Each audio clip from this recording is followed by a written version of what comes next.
I'm going to take you to the year 2022. And as we established earlier, everybody was hungry, right? Everybody was hungry for human connection, for coming back together. And in Germany, the first event that I hosted there, right after COVID, was an event where I met this guy. Now, what's so special about Arnold? We love Arnold, do we? We do, right? So for me, it was really exciting. But then right before I walk onto the stage, here's a brief from the organizer. Don't touch him. Don't talk to him. No autograph. I'm like, that's not exactly what I expected.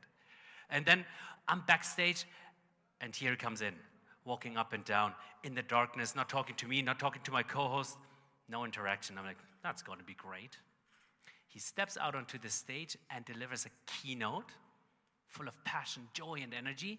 Then he sits down, has an interview, and then on top of that, he takes 2 questions from the audience, and his responses were amazing.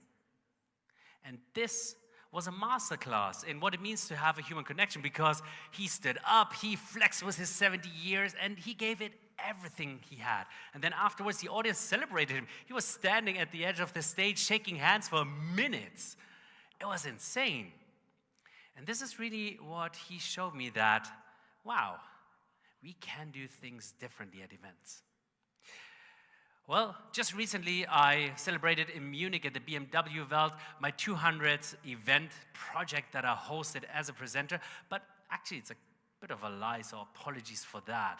It's a lie because I've been not only 10 years on the stage, I've been actually 20 years in the events industry, and it all started for me in 2006 when this young guy hosted his first surf competition in a small town in Bad Tölz, where we have exactly the same wave as they have at Atlantis. And that's where I hosted my first event. I hosted it because there was no budget, right? We know that. When budgets are cut, you gotta take the microphone yourself. That's how my career started. And ever since, I have done many different events, whether it was, well, selling cars for Audi at the car show. I have been for Jack Daniels at festivals, promoting them while I was studying event management and communication management. And I've also done many other things, such as here in Dubai and then in Abu Dhabi, staying a month at Yas Island, where I actually then launched the M8, and we created an amazing experience. I did one of my favorite events, the CEO Summit, where we had not only Sheikh Hamdan's camp, we had Sheikh Mohammed's Beach Palace. We played a little bit of badminton on top of Burj Al Arab, because why wouldn't we? And then also I took Sheikh Mohammed's yacht for a sunset cruise. Pretty cool when you can do that.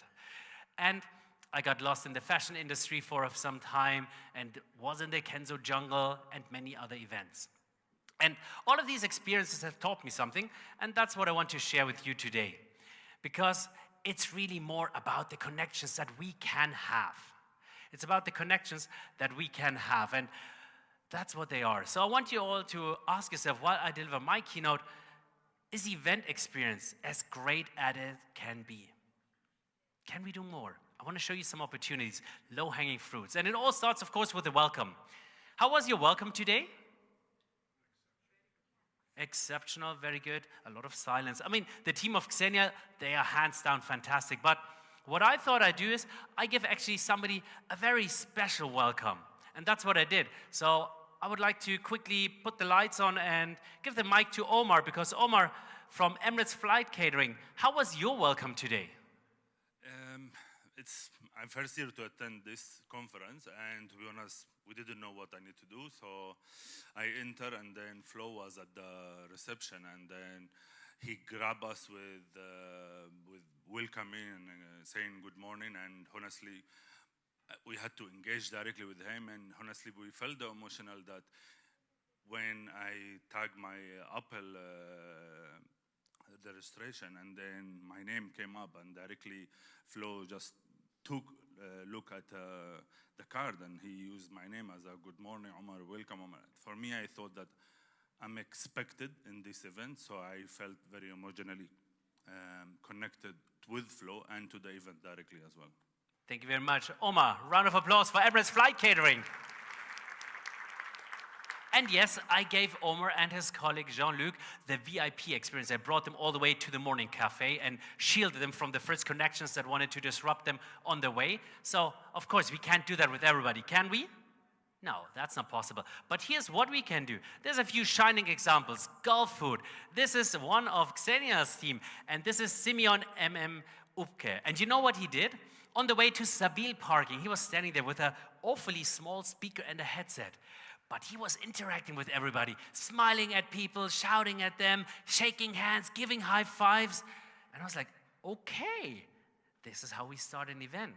And if you go to a larger scale, well, GITEX did it right. I was at GITEX Europe in Berlin, and here's what happened. There's this mountain of a man, DJ Sean Ogunlele, and you know what he did? Play music? Yes. But on top of that, he looked at people and goes like, hey, this is you, I've seen you before, how are you doing? Are you from Germany? Hands up for Germany. Where are you from? Shout it out. It was amazing, what a welcome. 9 a.m. in the morning, and what happens when you arrive at registration then, after you pass by DJ, Sean? You smile. You start your day in a different mood, right? And is it that expensive to have a DJ and a booth and a PA system? Nope. That's a very moderate investment, but the return that we get is fascinating. So we're going to take a closer look mainly at organizers of conferences, because I do a lot of conferences. Yes, and some for some of you. And you know what I noticed? What happens on the main stage? Protocol, right? Hopefully we get somebody official onto the stage. Second could be the organizer, correct? Yes. But what happens on all the side stages? Is there an organizer on stage? No, exactly. Yes, there is no organizer. Why is there no organizer? We want to connect. I want to know who's putting that show together. Who's in charge of the stage? Why don't they come onto the stage and say for 30 seconds, for a minute, hi? You know why? Because of this. Public speaking is a skill that all of you can learn. It's a skill. It's the skill of public speaking. You have no idea how many of your colleagues I have asked, why wouldn't you say a few words? Why don't you do this? They're like, no, I don't want to, I'm too shy. That's not cool, right? Because it's a moment where we can connect. And again, training our teams, enabling them to connect is not that complicated, but it makes a big difference, right? If they're ready to jump onto the stage to greet people, that's what brings it. And that's what makes a difference. And then we need to talk, of course, about the setup. I'm quite sure that we measure the ROI for how many lights we put in there, and I've seen some wonderful stages. I mean, the UAE, the Middle East rocks when it comes to great stages. That's what we do well here. But the question is, are we using them well enough? Well, think about the lighting, right? We've got a bit of lighting here. It's quite cool, but what happens with the lighting? We put on the color of the logo. If it would be already something like this, where we had a car launch for Aston Martin, that's already quite sophisticated for a conference, right? 3 different light beams in colors, doesn't happen. But what's that opportunity? When I say 3, 2, 1, I can turn everything black. And now I can see exactly who's on their phones. That's good, no? Let's turn the lights back on again. Thanks, team. Shout out to the team, huh? This is only possible when you have a great team, such as here from DXP Live. You have amazing lighting, but you don't use it. And here's the truth. We know that colors have an impact on people. Do we? Yes, we do. But nobody looks really into the psychology of colors. I have not once at 200 events seen that somebody goes strategically and says, in the morning we do use this color because in the lunchtime maybe this color, in the afternoon maybe a different color. We don't really have an impact on people, and lighting is right there. You're paying for it, but you're not necessarily using it in the way that we could. The same goes for music. Did you notice the jingle that we do? Can we play the jingle for a moment? Of course the team can. Superstar team can do anything. Listen to the jingle for a moment. It starts with a bit of heartbeat, the human connection. And then it says human to human. Thank you so much. Guess who created that jingle? Who created that jingle? What do you think? Yeah, Flo did, yeah. And I am not anywhere where Stefano is, right? But with AI, I can do that. And you have no idea how often I come to a conference and ask them, do you have a Sting? They go, huh? Or they go, no, we don't have a Sting, or it's just that corporate, downloadable stock footage that doesn't add anything. Well, this was 1 hour of my lifetime, and it's actually pretty nice. It adds ambience to it. And we have speakers that actually can power a rock concert, so we should use them, right? Same goes for that really big LED screen that we have. Is the investment in content really always on point? I don't. But here's a shout out that I want to give to Informa. And you know why? Because it was at the Future X stage, exactly at this Future X stage, where Zohaib Maji, he is the conference producer at Arab Health, and now it's WHX. He created the best content that I have seen in a very long time. He got a professional agency in, and therefore, we were immersed in the show. It makes a big difference. And this is also what helps us to maybe get people off their phones. What do you think? Do I see a lot of people on their phones when I deliver the introductions?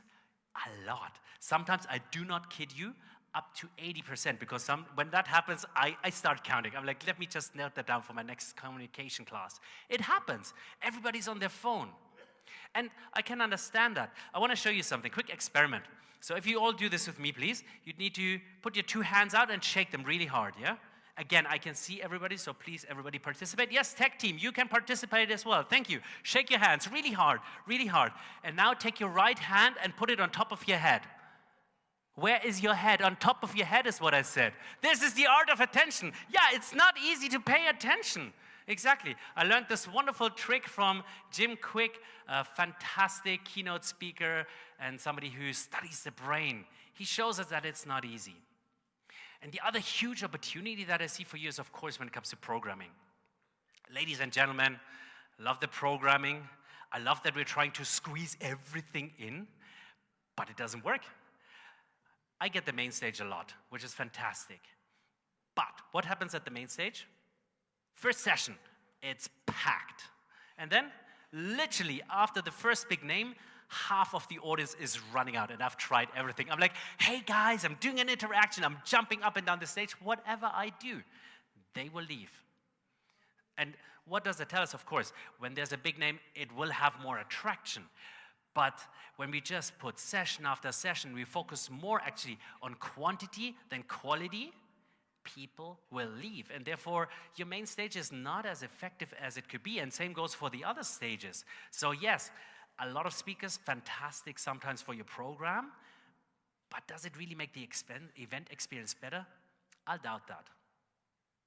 And the other point I have to put out, because I'm tired of it, the slides that I get to see in 2026, I did not dare to put any photos up there because I didn't want to offend anybody. But I can tell you that even today, we see slides that are full of data, and the organizers, well, actually allow speakers to come onto the stage and put that in front of the audiences. And what's the problem with bad slides? Either we start reading or, well, they're ineffective and we don't even look at them. But it's not really what works in terms of great communication, in terms of a presentation that is engaging. So yes, it is really the organizer's mission to make the speakers better when it comes to content. And not only when it comes to content, because the delivery is what transforms. The delivery is really what works well. And Maya Angelou said it so well, right? It's not just about the content, but it's about how people feel. They will not forget how you made them feel and how we made them feel at conferences. So therefore, you should always strive to make your speakers better, to force them to, maybe we do another rehearsal. And we can also do a rehearsal online. Curating the content and making sure we deliver it in a way that is powerful is actually what we should be doing. And the delivery can be upgraded in so many ways when you use the wow factor. I'm a big fan of the wow factor, and some of the organizers do that really well. GITEX in Asia, Singapore, I had the honor to be there. You know what was one of the best sessions we had? This session where we had 1 humanoid and 4 other robots, 5 robots onto the stage with Unity robots. Guess how many cameras were up? Everybody was there. Everybody was packed. Everybody did not want to miss that. It was an amazing moment. Or Hub 71 in Abu Dhabi, when they had the impact, look how the CEO came up. Yeah, he had an elevator. Like on a rock concert, I of course had to use the elevator. But it's so cool, and it was so daring because not many CEOs actually dared to be on an elevator at an event. What do you think was the audience reaction? Did they love it? Of course, they're like, yay! And then when he came down, he just went like, hey! Everybody had so much fun. A memorable moment that we created.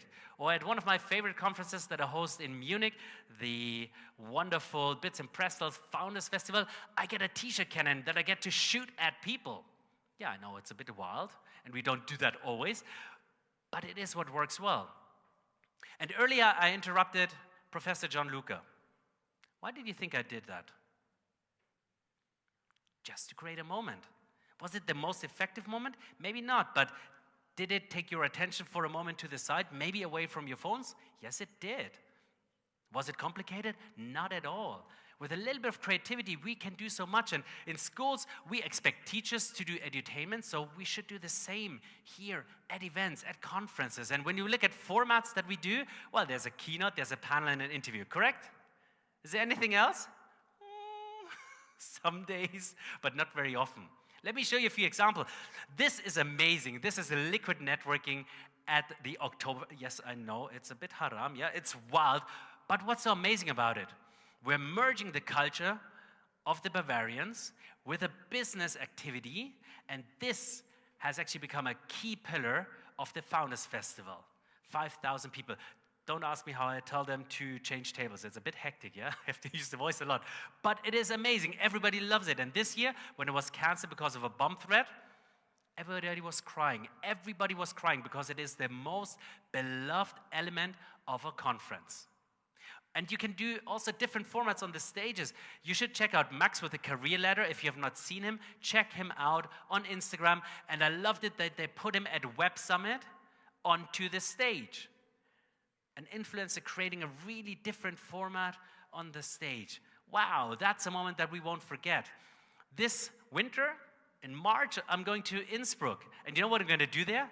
I'm going to be hosting pitches in a cable car with my full-on snowboard gear on.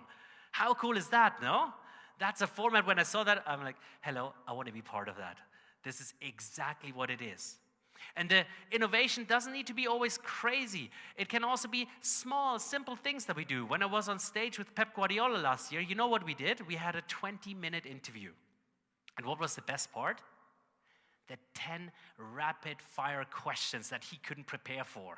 Yeah, he was honest, he was spontaneous. He also gave me the look and he's like, Flo, don't mess with me. I'm like, okay, boss. I did not. But it worked so well, and that was a part that the audience loved the most. And rapid-fire questions can also be done in a business context. But it makes a difference, right? And all of these elements are the secret sauce. And I want to show you a photo of somebody who, again, showed so much of the human connection. Do you know Michael J. Fox? Michael J. Fox is unfortunately severe ill with Parkinson's and literally in the end stages. And 2 years ago, I had him at a conference in Munich. First of all, he took photos with 50 people individually, and you can see that he's seated. He wasn't able to stand through that. Then he went onto the stage, and they had to put 2 microphones onto him because his head goes left and right, and this is how he sits. But he first delivered a 5-minute keynote, and then he delivered a 30-minute interview. And what amazes me the most, when he stepped down from the stage and he looks at the organizer, you know what he told him? Chris, I think you're happy because I gave everything that I have. Now that's when somebody is really giving everything and using a moment to inspire. And that's really what I want to put out to you. When you organize an in-person gathering, it is not just B2B. It's not just B2C, and it's not just peer-to-peer. It is and always should be human to human. So I invite you all for your next event, think about how you can further humanize the experience. Thank you.